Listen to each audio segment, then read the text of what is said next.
Lithuania is a highly valued ally, making significant contributions to our shared security. You host a German-led NATO foreign land forces, and I welcome that Germany is permanently stationing a brigade now in Lithuania. By 2027, this brigade will reach full operational capability with around 4,800 soldiers. This will significantly strengthen our deterrence and our defense on the eastern flank of our alliance. Lithuania is also a leader in defense spending, investing over 3% of GDP, a figure set to rise to 3.5% soon. And this demonstrates your commitment to NATO's collective defense. And I want to highlight your leadership in stepping up defense production. The recent agreement between Lithuania and Metal to establish a 155mm artillery shell factory in Lithuania, I think it is in Bizodzala, highlights your commitment to ramping up defense production. Lithuania is also a staunch supporter of Ukraine. You have committed over 1 billion in military assistance since Russia's full-scale invasion. And you have pushed for all of us to do more, particularly to invest in Ukraine's defense industry. At a meeting of NATO foreign ministers in Brussels earlier this month, allies committed to providing more ammunition and air defenses as Russia expands its aggression with North Korean support. Allies remain committed to delivering on the financial pledge of 40 billion euros in security assistance for Ukraine this year. And the NATO command in Wiesbaden for security assistance and training for Ukraine is now up and running. But we must go further to decisively change the course of this war. And I know that I can count on Lithuania's support. So, President, dear Gitanas, thank you again for Lithuania's steadfast commitment to our alliance. And I look forward to continuing our work together. Again, thank you so much for visiting, and the floor is yours. Thank you. Dear Secretary General Rutte, dear Mark, ladies and gentlemen, Lithuania today is a frontline state of NATO. More than anyone else, we understand the importance of every day that Ukraine wins for Europe resisting Russian aggression. Also, the importance of using every day to discourage Russia from trying to draw new red lines or crossing them. Therefore, today, when we met with NATO Secretary General Mark Rutte, we talked about three most important subjects: assistance to Ukraine, NATO's long-term approach to Russia, and strengthening the alliance. We agree that NATO needs to focus more on practical support to maximize Ukraine's power to resist. And we also understand the cost of this practical support. In the Washington summit pledge, we agreed on 40 billion in financial aid for the Ukrainian armed forces. But it is not enough. We need to work on a more ambitious financial pledge for the Hague summit. Each ally could aim to allocate 0.25% of their GDP for military support. We need a strategy that comes from a position of strength. The attempts to pressure Ukraine to negotiate on unfavorable terms at the expense of its sovereignty and territorial integrity have nothing to do with a just and sustainable peace. So we should focus on Ukraine's victory and the containment of Russia. NATO countries should provide real security guarantees on Ukrainian soil. NATO's approach to Russia must be based on the fact that Russia will remain the most significant threat for a long time. The Kremlin prepares for a long-term confrontation with the West by strengthening its military economic potential. As we approach the summit in The Hague, we need to address this new reality. The NATO-Russia Founding Act has become irrelevant. Russia has nullified it. The aggressor cannot be part of the European security architecture. In this new reality that we face, NATO should review itself. NATO readiness, especially for short notice scenarios, is a top priority for my country. We must fill the capability gaps in our collective plans. My country will do its share to implement NATO requirements. The burden should be shared by all NATO allies, not just placed on frontline countries. At the Hague NATO summit, we must renew the spirit of transatlantic unity, resolve and strength. 3% of GDP for defense must become the new baseline or floor. Currently, Lithuania's defense budget is 3.2% of GDP. Our new government is committed to increasing the national defense spending to 3.5%, which will be treated as a floor. We, Lithuanians, aim even higher. Currently, we are working on developing Army Division by 2030. Achieving this would require dedicating 5% of our GDP to defense annually. And we are ready to do just that. Because, as I said, we are a frontline country and we know what Russia is and what can stop it. Thank you.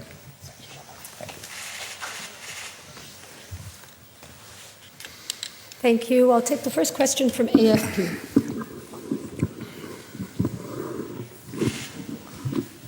Thank you. Secretary General Olivier Beau from AFP. I wanted to ask you a question about the meeting you will have tonight. You have invited a certain number of European leaders and the Ukrainian President Zelensky. As far as I understood, it's to discuss the next steps in the war in Ukraine. One of these next steps could be a ceasefire. And I wanted to know if NATO will help this eventual ceasefire to be implemented, and if yes, how? Thank you. And for President, Mr. President, are you concerned that you are not invited to as far as I know, you are not invited to this meeting tonight at Mr. Rutte's residence? Thank you. Well, first on the logistics, Volodymyr Zelensky, the president of Ukraine, is visiting Brussels because he has a meeting tomorrow with the European Council, and we thought it would be good to have a dinner for the two of us, so we will do that tonight to discuss everything to do with Ukraine at the moment and how to make sure that we can do the max to get them into a position of strength to one day, when he decides, start into talks with the Russians on how to end all of this. But obviously this has to be Ukrainian-led and only in a position of strength. And because other allies are also in town, it seemed right to have a couple of them over in that meeting to discuss particularly two things. One is, what can we do to get more air defense and other weapons into Ukraine? And this is urgently needed. As you know, the Ukrainians have calibrated that they need about 19 extra air defense systems to protect their critical energy infrastructure. But also more generally, they need more support to make sure that they can get into a position of strength and to be able to roll back what is happening at the moment. And secondly, to discuss the economy. That's why also the President of the European Commission and the President of the European Council will participate, because there is a lot to be discussed in terms of how to support the Ukrainian economy. On your other question about all these rumors going around, what a peace deal could look like, and security guarantees and all that, you know my position. I believe what we should focus on now is making sure that Ukraine gets to this position of strength. And that discussing all of this, which comes after that moment starts, when Zelensky and Putin and others would sit at the table, is for them. And if we now start to discuss amongst ourselves what a peace deal could look like, we make it so easy for the Russians, because they sit there in their reclining chairs, listening to our discussions, smoking a nice cigar whilst watching all this TV footage. And I don't think that is helpful. And of course, this is unavoidable in democracies, that we discuss all these things out in the open. But I think we would be very wise to put some lid on this and focus on the business at hand. And the business at hand is to make sure that Ukraine has what it needs to prevent Putin from winning. And for Ukraine to prevail. That is our ambition. That's what we need to achieve, because our values are at stake, but also it has a direct connection to our own security and safety going forward. There will be a limited number of participants in this meeting, and we discussed this issue yesterday in JEF format in Tallinn. And Nordic and Baltic countries will be represented by Prime Minister of Denmark. But I fully agree with you, dear Mr. Secretary General, that we need clear strategy of Europe on the war in Ukraine. And our priority is to deliver, to support Ukraine as much as possible, because it's always too difficult to negotiate from the weaker side, to be weaker side. And I think the Ukraine should retain the initiative in this war, to be even more successful on the battlefield, and only in such circumstances we can expect that peace negotiations, if they will start later on, will be successful. Thank you. We'll go to Lithuanian public broadcaster, Mindaugas. Thank you for this opportunity. Mindaugas Laukagalis from Lithuania National Radio and Television. Welcome. A question for the President and Secretary General. Ukraine say that the best security guarantee for the country is NATO membership, but we see that some NATO member states are not willing to provide this. And there are a lot of talks about a possible peacekeeping mission in Ukraine. And I know, Secretary General, you said that you don't like to speculate about the future, but still, many countries are discussing it. The Polish are discussing it, German are discussing it, French are discussing it. So I'm wondering, do you see this possible peacekeeping mission as an alternative to Ukraine's membership in NATO? And also your general thoughts about the possibility if NATO would be ready to contribute to this peacekeeping mission. Thank you. Well, as you know, in 2008, it was decided that Ukraine should become a member of NATO. Only 6 months ago, during the summit in Washington, under the leadership of my predecessor, Jens Stoltenberg, it was decided that there is an irreversible path to NATO membership.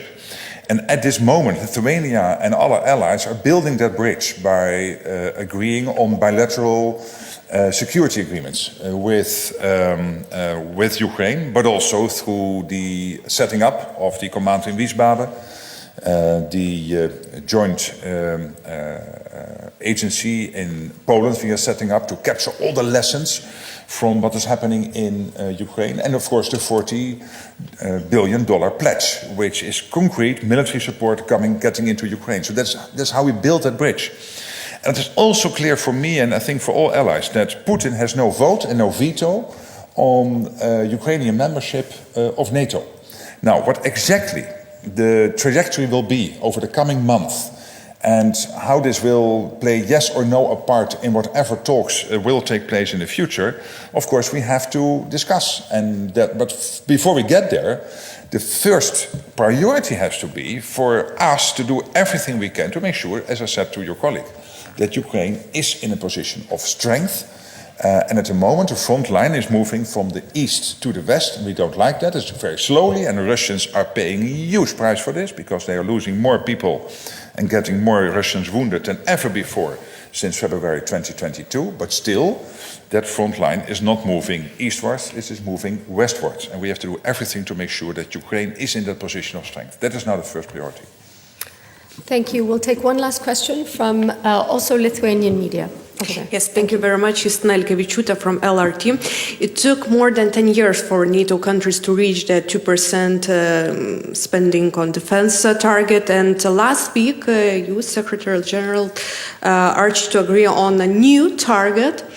But my question, for both of you, what would happen if countries would reach that new target so slowly as they did before? And what does it mean for Baltic countries, for Lithuania? Because Baltic countries are often named as those countries which could be attacked first for Russia. Thank you very much. I know that it feels like that, but that's why I always have some argument with this notion of frontline states.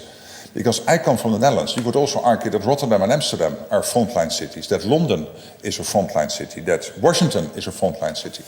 Because when you look at the latest technologies and possibilities there are in modern warfare, it's not only the so-called frontline states who are on the front line. So all of us are in this together. Because the risk of this notion of frontline states could also be that you have a sort of first and second class members of NATO. And I hate that whole idea, and we should all hate that idea. We are all frontline states. That's notion number one. And I came to the conclusion, based not only on what I'm getting from intelligence gathering, but just from open sources, that this whole notion that we are safe, yes, for now, we are safe. NATO can defend itself, and anyone attacking us will be confronted with the full NATO onslaught, fighting back and making sure that he or she who tries to attack us will never do this again. But I'm not so sure about 4 or 5 years from now, when you look at the huge defense production taking place in Russia, in China, the investments the Russians are making at the moment. And this was my plea last week, that if we stick to the 2% pledge, yes, we are safe now, absolutely. Let there be no doubt about it. But in 4 or 5 years, we might be in big difficulty. And that's why we need to do 2 things now. We have to decide fast on spending more, and we have to discuss what exactly that level would be. We will do that over the coming months, and we have to absolutely ramp up defense production. And these were the 2 notions in my speech last week. And this whole notion of NATO keeps you safe, I always loved it, I still love it, it's still there.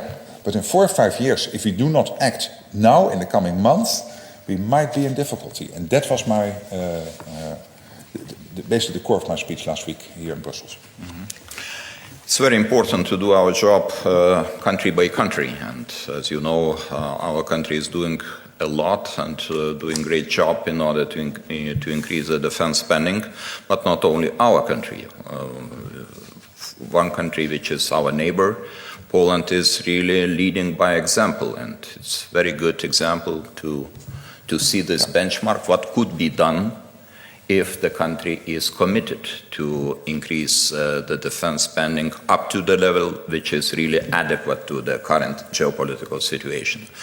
But much should be done, of course, not only by country approach, but also together. And what might happen if some countries will fall short of this task? There will be capability gaps, the same capability gaps of our nice regional defense plans we approved in Vilnius NATO summit, and this is not acceptable. And this is the reason why we will not be tired to continue to encourage our partners to do their part, their job, in order to be just fit to the current geopolitical situation.